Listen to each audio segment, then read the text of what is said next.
What are some of the scenes in the show that that you have the most problems with? The ones that, because I can guess, just I would think, John chapter 8, the woman caught in adultery. I feel like, they probably had a field day with that one. Have they gotten to the transfiguration yet? Thinking of second commandment violations, that one's going to be real tough.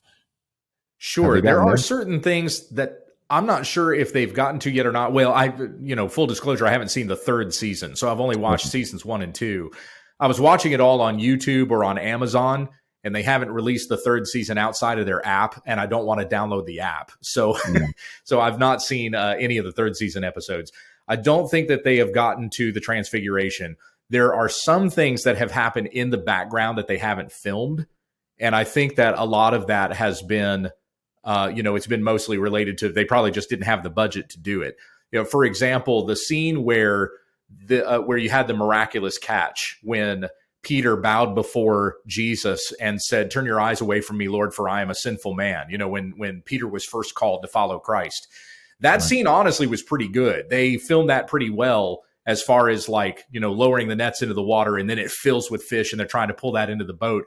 I think that was around episode 4 or something like that. And up until that scene, the show was pretty boring. It was there was nothing interesting going on, but I think they captured that one pretty well.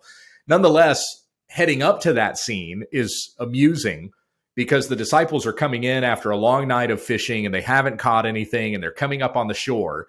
And Jesus is there on the shore teaching a crowd of people. Well, the crowd, of course, when we read about it in scripture, it's huge. It's so big that Jesus can't address them all. He has to get in the disciples' boat, push away from the shore a little bit so that he can address everyone. In the show, it's like 60 people. So it's odd. It's awkward. And this was in the very early stages of the show in which they probably couldn't come up with that many extras or that many costumes for all the extras to wear. So that's why the crowd is so small, but it's still even forgiving them for that. It's still just an awkwardly put together scene and doesn't really seem to work. So there's stuff like that where you're watching it and you're going, I know in scripture, this was portrayed way differently, but then there's other things that just are not even faithful to the message. The very first 2 scenes I ever saw were not in an episode of the show. It was the clips that they post on YouTube. And I can't remember in which order I saw these, but it was the story of Jesus and Nicodemus in John 3, and then the story of Jesus and the woman at the well in John 4. And I remember them just coming up in front of me in a YouTube search one time. I wasn't even looking for Chosen clips. I had a few people that had told me, I don't know if you've watched The Chosen before. And in fact, the feedback that I got was positive. People are going, they actually do a really good job with the show. I was skeptical. But then when I was looking for other things on YouTube, these 2 clips came up. So I went ahead and watched them both with the interaction between Jesus and Nicodemus. And then, of course, the woman at Sychar. And it is not only is there a lot of dialogue added to it, because, of course, they're trying to fit the narrative of the story that they're telling in The Chosen. But even the lines as you read them in scripture are moved around.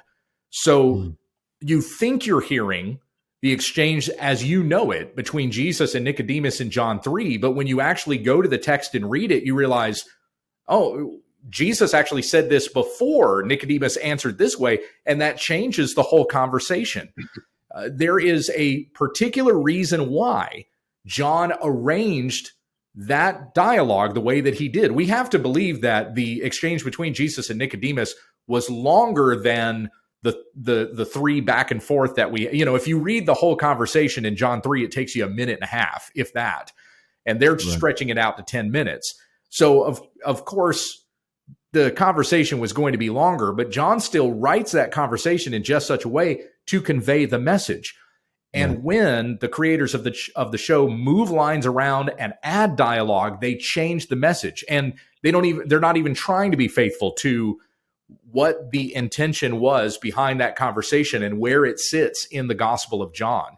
So that was the first thing that I ever saw. Those 2 conversations were the first ones I saw from The Chosen. And really every other problem that I've identified in the show, you could have come back to those 2 scenes and really dissected the entire show from just those 2 conversations.